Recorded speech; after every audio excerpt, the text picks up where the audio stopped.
I think the first painting that was here that I understood was about the house was looking at the window, at frost on the window.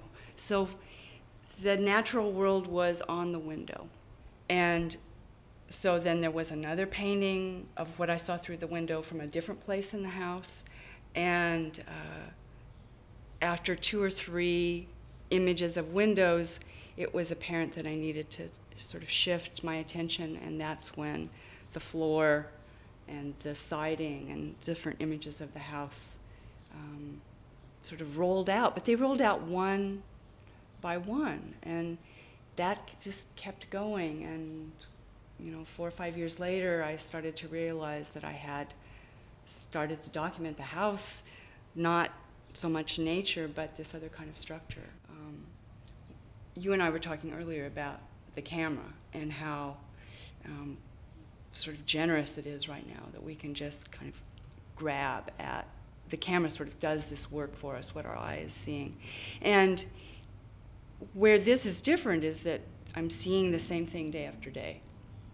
So there's something about sort of fixing that image and possibly, I think I've understood this more in retrospect, that the paintings sort of compress many instances of looking or experiencing. Right.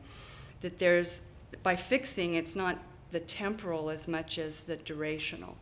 That there's something that maybe kind of compacted or compressed, impressed on that surface that starts to approximate seeing it over and over and over again.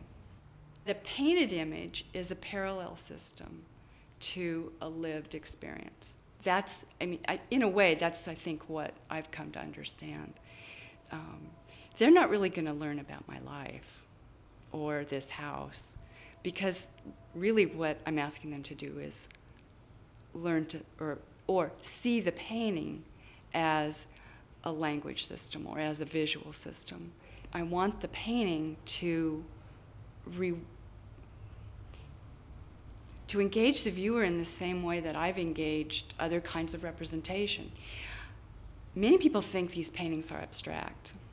They're not abstract to me. They're founded in trying to represent something or represent an experience. But it's also a painting.